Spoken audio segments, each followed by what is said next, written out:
A ver, estamos a las puertas evidentísimamente de un cambio relevante en la manera como relacionarnos educativamente con nuestros alumnos.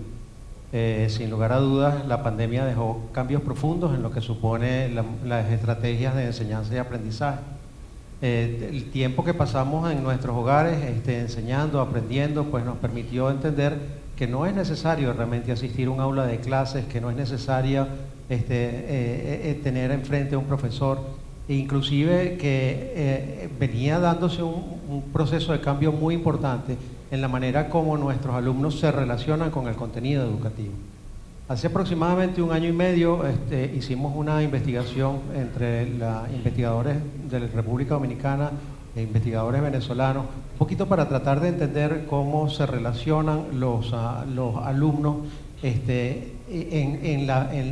este nuevo mundo con los contenidos. Encontramos varias aristas. La primera es la no linealidad.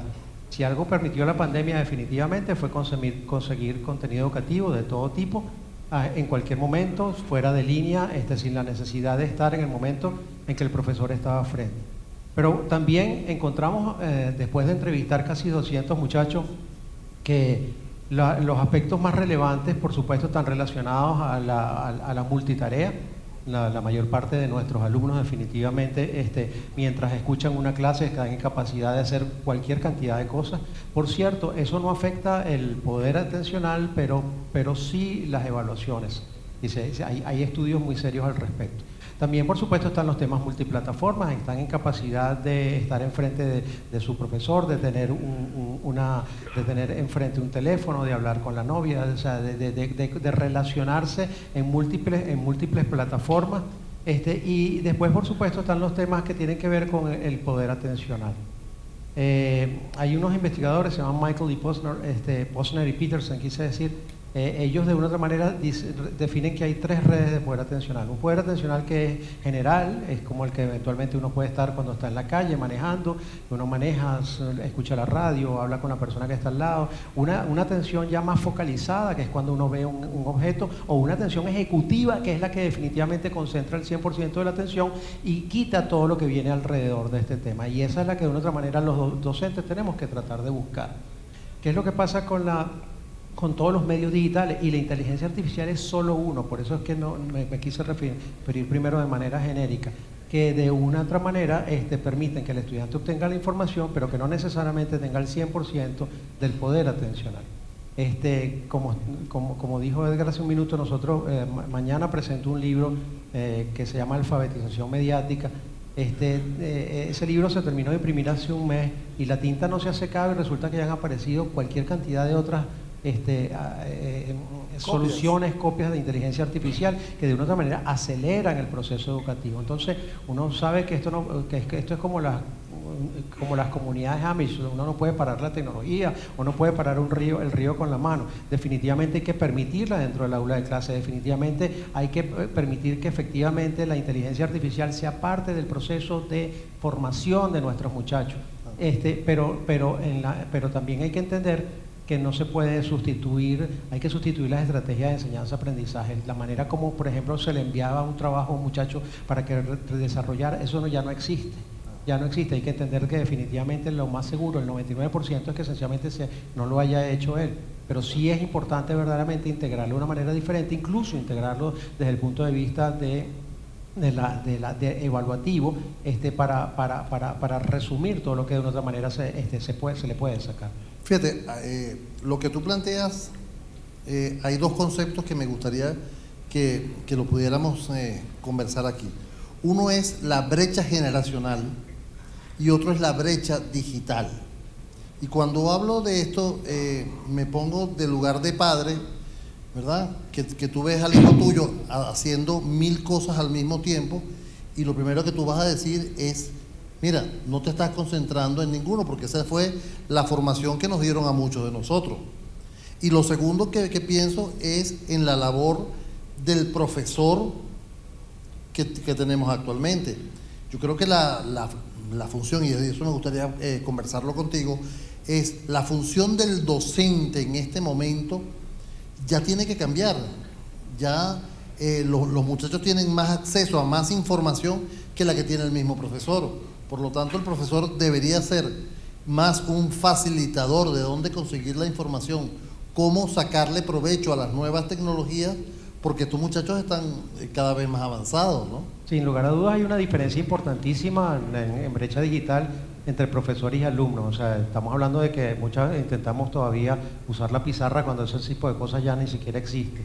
Si uno va al Tecnológico de Monterrey, por ejemplo, los profesores en metaverso intervienen, o sea, que hay ahí definitivamente también un tema que tiene que ver incluso con los tamaños de las economías de escala de los centros educativos. Y ahora, otro tema que quizás es relevante en función de lo que tú estás mencionando, es el tema de los riesgos y los peligros que supone ese tema de la inteligencia artificial, no solamente en el proceso educativo, sino sobre los muchachos. Yo les invito a que de una u otra manera ustedes le pregunten al ChatGPT, yo lo hice, ¿cuáles son los riesgos que tiene sobre el sistema educativo? Y son inmensos. O sea, hay temas de sesgo, de discriminaciones, hay temas que tienen que ver con desarrollo cognitivo, hay asuntos que tienen que ver con pérdidas de privacidad. O sea, no todo es color de rosa detrás de la inteligencia artificial. Yo no quiero echar a perder esta fiesta, esto es un evento tecnológico. Lo que quiero es sencillamente dejar sembrado la inquietud de que definitivamente para el tema de la inteligencia artificial también hay que prepararse. Y eso solamente se hace, y lo viene diciendo la UNESCO, y lo ha venido diciendo cantidad de organismos supranacionales, a través de eso que se llama la educomunicación, o la educación mediática, o la alfabetización mediática, cualquiera que sea el término, porque definitivamente detrás, y creo que se habló de eso un poco en el foro pasado, detrás de toda esta cantidad de beneficios también hay una cantidad de riesgos para nuestros muchachos, para esos muchachos que están en el aula, que sencillamente están interactuando con un contenido sin preparación y sin entender que hay una cantidad de riesgo importantísimo para eso, para su proceso de formación y como ser humano. Pero ¿cómo se puede atajar a eso? Porque la tendencia es darle un celular, conectarlo a internet, dejarlo solo, y yo muchas veces lo he conversado en el programa, que hay que sacar, por ejemplo, la computadora del cuarto de los muchachos y ponerla en un lugar fuera donde esté en el paso de las personas. Yo te voy a decir cómo se hace con educación mediática. O sea, definitivamente cuando nosotros hablamos de educación mediática, hablamos de la educación no solo de nuestros muchachos, sino de los padres, de los docentes. Efectivamente, hay normas que son normas de convivencia digital, que tienen que ver, por ejemplo, con estos controles parentales a los que tú haces en este momento referencia, o que tienen que ver definitivamente con la manera como se interrelaciona, los temas de ningufoneo, qué sé yo. Aquí hay dos temas que tenemos que separar. Uno es la educación con los medios, es decir, la apropiación de los medios en el proceso educativo, que ese fue el tema, que fue por allí donde comenzaste, es decir, el uso de la inteligencia artificial, del metaverso, de todas estas tecnologías para poderlas incorporar al aula, pero la otra es la educación para los medios, porque resulta que hay cualquier cantidad de riesgos dentro del uso inadecuado de los medios y de las redes sociales sobre todo. O sea, el sexting, el bullying, la nomofobia, los temas que se consiguen en el internet oscuro, las adicciones digitales, las adicciones de todo tipo, o sea, los ningufoneos, las cortesías digitales. O sea, esto es realmente grande. ¿Y cómo se sale de esto? Es lo que tú acabas de preguntar. Pues básicamente con la educación mediática. Y déjeme decirle una cosa, así como se enseña castellano y matemática en los colegios, la pensa de estudios venezolana tiene que cambiar, tiene que incorporar la educación mediática transversalmente dentro del sistema educativo. Es relevante, es importante, es necesario hacer una cosa como esta. ¿Y la ética dónde cae aquí? Bueno, es que de eso es casualmente de lo que estamos hablando. Bueno, tendrías que definirme ética, ¿no? Porque... pero sí, definitivamente de eso es lo que estamos hablando. O sea, que el contenido... miren, hace algunos años... Si tú le enseñas a trabajar la inteligencia artificial y no vaya a pasar como el caso del abogado en Estados Unidos que hizo todo un caso basado en inteligencia artificial y lo presentó ante el tribunal y se lo aprobaron y después se dieron cuenta de que el caso que él estaba haciendo referencia nunca existió, sí. y fue todo un caso loco. Entonces tú le dices al muchacho, mira, hazme un trabajo o pregúntale el chamo, háblame de Colón. Esa fue la profesora Elizabeth Loftus la que hizo ese trabajo. Miren, déjeme decirle una cosa. Yo soy un hombre formado en los medios de comunicación, ahí es donde he hecho básicamente mi vida profesional. Hace muchísimos años los medios se controlaban, como todos sabemos, a través de legislaciones El tema es que cuando pasamos eso a un territorio que es ubicuo, donde no sabemos que ese tema de la ética que tú mencionaste tiene que ver con definitivamente con el emisor del contenido. Claro. El tema es cómo lo controlas. Ya no hay legislación para eso.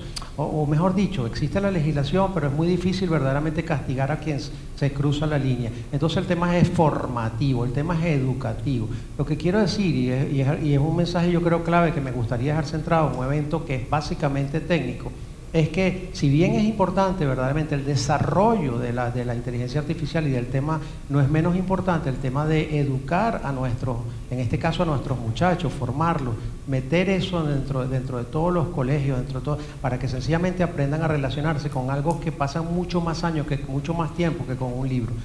Vean por favor el tiempo que consumimos todos de contenido digital.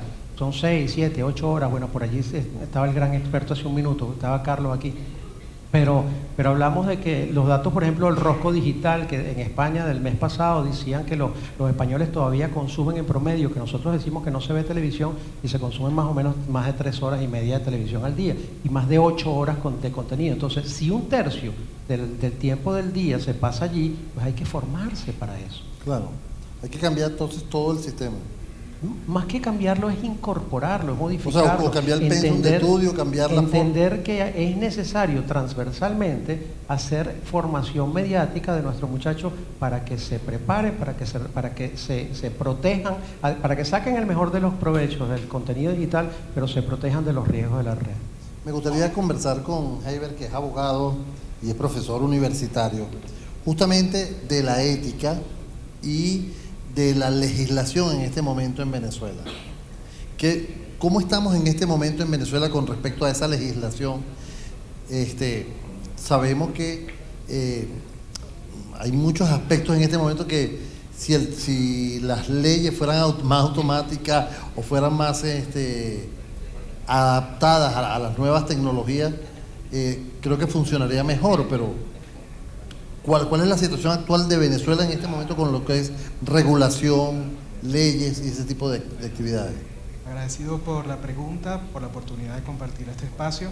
Como buen abogado no te daré una respuesta tajante ni directa, me daré un comentario general, pero prometo ir al punto que estás tocando. Y el comentario lo hago precisamente porque es necesario entender, comprender desde qué perspectiva del derecho estamos planteando esta pregunta. Y lo digo porque cuando estaba preparando lo que podía ser esta charla, precisamente me surgía la contradicción en un foro de liderazgo de carácter disruptivo, precisamente hablando de nuevos paradigmas, viniera el derecho a poner marco, a poner límite y de alguna manera entorpecer lo que es el desarrollo de estas tecnologías. Entonces, si uno parte de esa visión restrictiva, de esa visión legalista, de esa visión del derecho esencialmente estatal, jerárquico, entonces uno lo que entiende es que ese tipo de legislación termina siendo una respuesta racional a lo que es el miedo, a lo que es la incertidumbre de las personas ante el surgimiento de nuevas tecnologías. Y entonces ahí uno empieza a analizar, un poco trayendo la historia de lo que ha sido el desarrollo de estas tecnologías, incluso tecnologías pasadas, como muchas de las respuestas que tiene que dar el derecho ya están planteadas cuando surgió la máquina de vapor, cuando surgió el vehículo automotor, cuando surgió el Internet. Entonces, esta visión restrictiva yo creo que no es precisamente la que va a ser útil o pertinente en este foro. En cambio, ¿cuál es la otra visión del derecho, que es la que yo comparto y de alguna manera creo que puede dar soluciones a este caso? Bueno, la solución del derecho entendido como una institución social evolutiva. El derecho se va gestando no de arriba hacia abajo, sino de abajo hacia arriba, producto del ensayo y error. Entonces, en la medida de que uno comprende que el derecho no es solamente restricción, sanción, persecución, sino el derecho es solución. El derecho lo que busca es plantear soluciones a los retos que van a seguir surgiendo a raíz del surgimiento de estas tecnologías disruptivas. Entonces, ya para entrarle al fondo de la pregunta, si nos vamos a lo que es el marco legal en Venezuela, por ejemplo, en tema de inteligencia artificial, podemos hablar de algunas aproximaciones, algunas discusiones que se están haciendo a nivel de la Asamblea Nacional. Yo creo que es muy valioso que se hagan esas discusiones desde la perspectiva nuestra, nuestro propio conocimiento, nuestros propios intereses, pero si es esa visión de legislación restrictiva, no la hay y quizás sea lo mejor que no la haya. Ahora, si nos vamos a una comprensión evolutiva del derecho, Lo cierto es que muchos de los problemas que ya están planteando la inteligencia artificial de alguna manera pueden resolverse por analogía, pueden resolverse aplicando otras instituciones, por ejemplo, todo lo que tiene que ver con privacidad, todo lo que tiene que ver con derechos de autor. Entonces, ese desarrollo que pareciera que es tangencial o que no es directamente de inteligencia artificial está allí y yo creo que vale la pena discutir un poco. Ahora fíjate, te traigo como ejemplo la actividad que hace el supercomputador Watson de IBM, por ejemplo, que está apoyando a los médicos oncólogos a conseguir soluciones en todas partes del mundo. Cada vez que sale un paper de un doctor con una solución en el tema oncológico, definitivamente Watson lo lee, lo analiza con toda su inteligencia artificial y es capaz de emitir una recomendación al doctor que a final de cuentas es el que va a tomar la decisión. En el caso del derecho, ¿qué pasaría si toda esa cantidad de expedientes que existen actualmente en los archivos del Tribunal Supremo en Venezuela y en otras partes del mundo, por ejemplo en China, Alemania, que tienen esos grandes estudios, se analizara todo eso y un juez al momento de tomar la decisión pone los casos y la inteligencia artificial le dice estas son las posibles soluciones, ¿dónde estaríamos? ¿Se facilitaría el trabajo? ¿Qué pasaría con los abogados? ¿Qué pasaría con los jueces? Llegaría un momento en que los jueces que no van a estar leyendo mucho, solo entran en la inteligencia artificial. O tú mismo como abogado, tú lo que buscas es, tengo estos casos que se parecen mucho y esta es la forma de enfrentar este caso, ¿no? Me pasaba cuando daba clases de derechos intelectuales tecnológicos que una de las primeras aproximaciones de los abogados a esto es voy a perder mi trabajo. Cuando realmente el verdadero jurista, el que puede aportar algo a la ciencia, es el que va a tener un trabajo que hacer precisamente en el surgimiento de estas tecnologías disruptivas. Entonces, ya dabas la clave cuando hacías la pregunta, incluso surgió en el panel anterior, sobre la necesidad de que haya una presencia humana que dote de responsabilidad en la toma de decisiones. Al final la inteligencia artificial no viene a ser más que otra herramienta al servicio de la justicia, al servicio del bien común, al servicio de la igualdad, y como herramienta humana puede ser utilizada para fines benéficos o puede ser utilizada en contra de la propia humanidad. Entonces, cuando tú dices, bueno, un juez va a tener acceso a todos los expedientes judiciales, a todos los precedentes y va a poder tomar una decisión, probablemente sea así, va a ser una mejor decisión, va a tener más información, pero la decisión es suya. Hasta ahora, lo que no está planteado es que la inteligencia artificial sustituya a los seres humanos. Quizás en el foro del año que viene estemos hablando de eso. Afortunadamente, a día de hoy todavía la presencia humana es necesaria y yo creo que tiene ahí un componente de ética fundamental, de responsabilidad de quien toma la decisión sobre la base de información, de mayor información que le permite tomar mejores decisiones. Claro, tú dejaste algo en el camino allí con respecto a Venezuela, ¿no? Mencionaste que algunas tendencias. ¿Qué se está haciendo en este caso con respecto a inteligencia artificial, con el trabajo con los jueces, con los trabajos con los tribunales, que sabemos que hay tanto atraso en muchas de las decisiones? Bueno, lo cierto es que, ¿cómo decirlo? Una visión de marco jurídico en inteligencia artificial restrictivo no existe. Esa sería la primera conclusión. Ahora, tú puedes adoptar principios generales del derecho para el abordaje de estos temas. Claro. Por lo menos a nivel internacional, podemos hablar un poco de las tendencias que se están observando. Yo puedo identificar básicamente tres grandes tendencias a nivel mundial. Una es esa de carácter esencialmente restrictivo, donde el Estado, producto de una noción de control absoluto de la actividad humana, pretende controlar la inteligencia artificial y de alguna manera monopolizar su uso. Eso es más propio de regímenes autoritarios.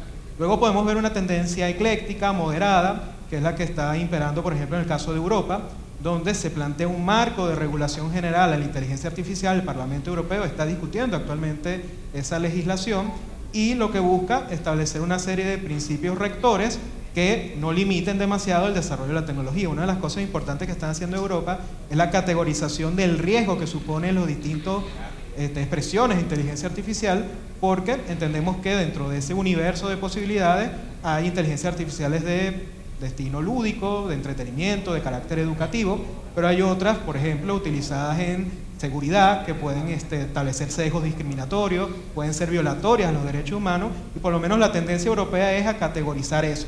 Otras tendencias en regulación en materia que se está viendo en las discusiones de Europa es la necesidad de informar al público, de que tenga un conocimiento de cuándo está ante una inteligencia artificial, cuándo la respuesta que recibe es generada por computadora o cuándo hay una intervención humana. Entonces claro, es un tema de transparencia lo que está allí.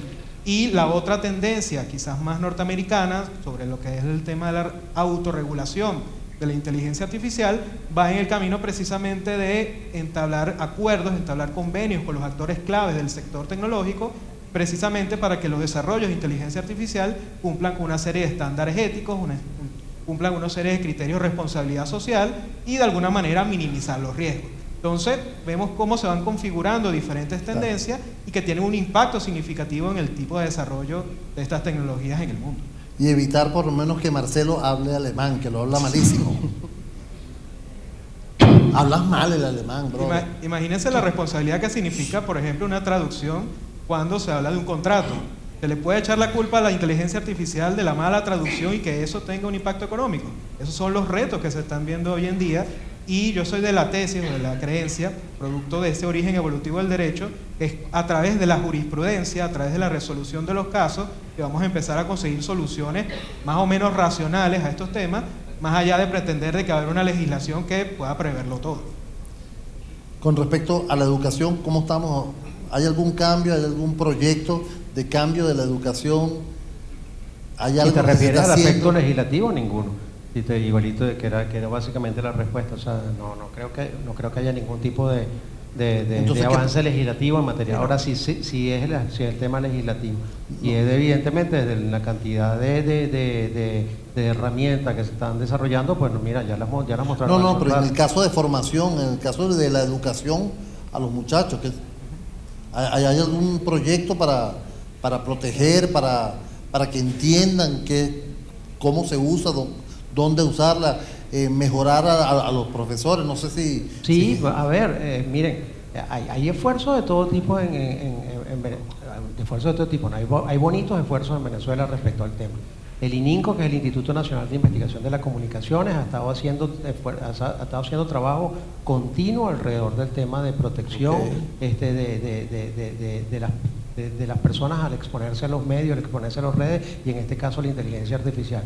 La Universidad Monte Ávila, que es la institución educativa en la que hago vida académica, también de una u otra manera tiene una línea de investigación sobre el tema. La Universidad Pedagógica Libertador tiene uno que yo sepa también, o sea, de manera tal, y la Universidad Católica Andrés Bello también tiene una línea de investigación alrededor de la educación mediática. Sí, hay esfuerzos.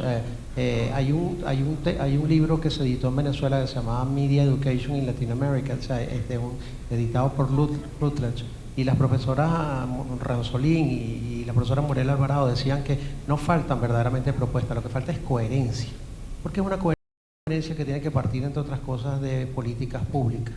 Ahora, preguntémonos verdaderamente si las políticas públicas para hacer que las audiencias entiendan mejor los contenidos son en este momento necesarias desde el punto de vista político en Venezuela. Pareciera que no, ¿verdad? Entonces, desde el punto de vista legislativo, no está pasando absolutamente nada que yo sepa. ¿Qué dice Heiber? No, de la parte educativa también me corresponde, como decirlo, barrer para casa. La Universidad Católica planteó una serie de lineamientos de lo que es la aplicación de la inteligencia artificial en las aulas de clase, y yo creo que acertadamente, más que prohibir la inteligencia artificial, es de alguna manera orientar al estudiantado, orientar a los profesores a cuáles son las potencialidades benéficas del uso de esa tecnología y de alguna manera minimizar los riesgos. Porque, por ejemplo, en la acera contraria, vemos algunas universidades, por ejemplo en el caso de Francia, donde han prohibido completamente la utilización de inteligencia artificial porque entienden que promueve la deshonestidad académica, el plagio, que al final los estudiantes no generen conocimientos, sino simplemente reproducen, le piden a ChatGPT la respuesta a su pregunta y de ahí generan trabajo. Entonces, yo creo que hay un campo de trabajo, pero ¿cómo decirlo? Más allá de la legislación, es las propias entidades, las propias instituciones las que van a autorregularse en cómo puede cómo puede adoptar, cómo puede adaptarse la inteligencia artificial a sus procesos internos y ser más eficiente, ser más competitivo. Claro. No sé si alguna persona de la sala quisiera hacer alguna pregunta. Creo que había una pregunta por ahí. Por ahí. Ya la hice, ¿verdad?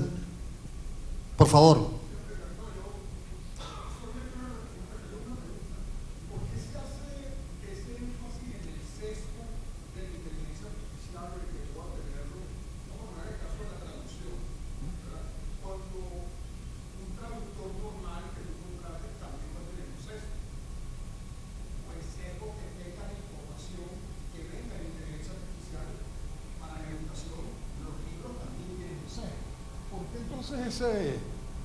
Porque entonces esa preocupación, cuando viene de la inteligencia artificial, pudiéramos decir que debería, bajo el punto de vista de cantidad de data, debería venir con más data que lo que si viniera de un solo libro. Yo no puedo responder. Lo que se viene diciendo básicamente es que al final la inteligencia artificial se entrena, ¿cierto? Hay puntos de corte y ese entrenamiento, de una otra manera, lo que se comenta es que no necesariamente se hace de una manera homogénea. Sí, por supuesto, tiene que ver con el hecho en el lugar donde se entrena, de dónde se recoge, de quién es la información. Lo que se dice allí es que existe un riesgo, o sea, no, porque acuérdense que estamos a las puertas, estamos todavía en esa era que llaman la inteligencia artificial blanda, es que se llama, o sea, lo que viene ahora es cuando realmente vamos a empezar a ver de qué tipo de baile vamos a echar, ¿no? Pero de lo que se habla es que el riesgo definitivamente es que la manera como se entrena no es homogénea. Entonces, tú quieres diseñar una medicina en función al conocimiento que ha recogido inteligencia artificial. ¿Y dónde lo recogiste? En Europa, en Estados Unidos, evidentemente, donde está la mayor cantidad de información, y la quieres aplicar en África. A lo mejor no es correcta. Entonces, es a eso que se refiere con el tema de los temas de sesgo y de discriminación, que los analizan conjuntamente. ¿Puedo comentario en esa línea? Precisamente es el miedo. Yo creo que es el miedo a lo desconocido. Al final tú al traductor, si comete un error, lo puedes responsabilizar, tienes a alguien a quien reclamar. En cambio, si la inteligencia artificial comete un error y eso tiene una consecuencia, ¿a quién responsabiliza? Entonces ahí es donde el derecho tiene que aportar soluciones precisamente para atender esa situación.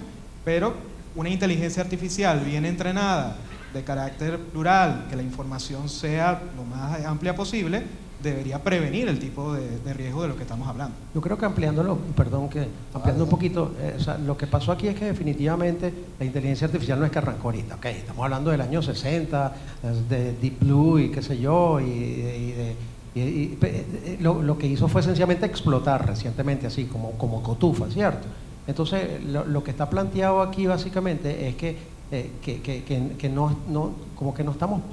la humanidad no está preparada todavía. Pues, es maravillosa, pero todavía no está preparada para las consecuencias. O sea, recuérdense el célebre manifiesto que firmaron, las cantidades de personas que firmaron cuando apenas apareció, y de allí yo he visto unos comentarios. Yo, por ejemplo, yo leía a Yuval Noah Harari, que todos lo conocemos, por De animales a dioses, que dice que sencillamente la inteligencia artificial lo que va a hacer es explotar las autocracias en el mundo. O sea, que sencillamente, por el otro lado, vi también a Geoffrey Hinton, al padrino de la inteligencia artificial, diciendo que como es una inteligencia que es superior al ser humano, sencillamente las consecuencias pueden ser catastróficas.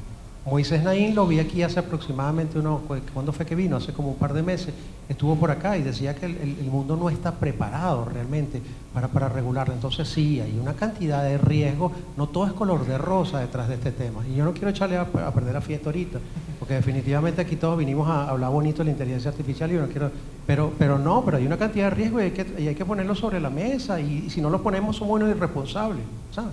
Entonces por ahí es que viene el tema. ¿Hay alguna otra pregunta? ¿No? Por allá. Allá atrás. Si me pueden hacer favor. Hola, muy agradecida al panel.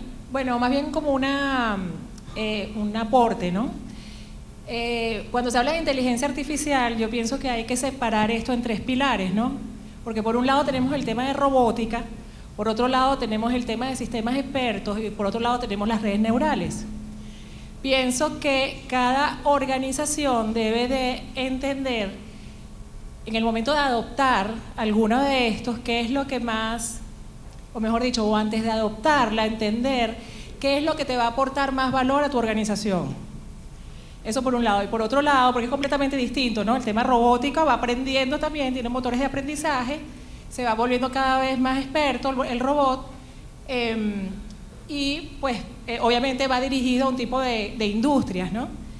Y por el otro lado, bueno, las redes neurales, los sistemas expertos, tienes que validar el sistema experto de dónde proviene, quién lo desarrolló, cómo se está nutriendo, de qué información. Es como las redes neurales ahorita, que tú puedes decir, oye, mira, a mí me parece muy bueno que tengamos como fuentes de contenido un tipo de redes sociales y no otras, porque en una hay una cantidad de información que no está validada, qué sé yo, o que no tiene nada que ver con mis principios, mi cultura, etcétera.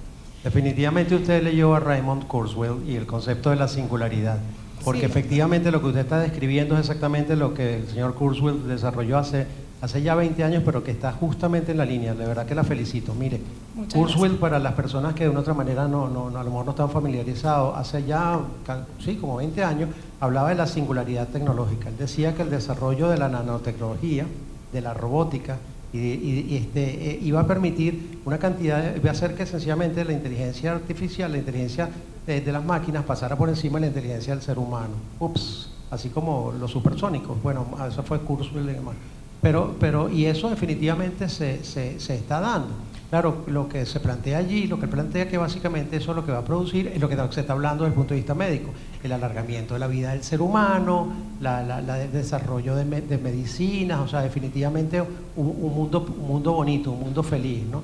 Y sí, definitivamente eso va a pasar, vuelvo a repetir, que como se dijo hace rato, así como se diseña una medicina, se hace biohacking o bioterrorismo, entonces, cuidado, o sea, es un tema de cómo calza, ¿no? Correcto. Los médicos, por ejemplo, si van a utilizar un sistema experto, obviamente tienen que evaluar cuál es el origen de esa base de conocimiento, cómo se está desarrollando para ellos poder, de manera asertiva, pues, trabajar y nutrirse de ella para mejorar todo lo que es sus tomas de decisiones, etcétera. Entonces, bueno, era ese comentario. Muchísimas gracias. Bueno, muchísimas gracias, Eduardo Hausberg, por haber estado con nosotros. Fuerte aplauso para nuestros queridos amigos.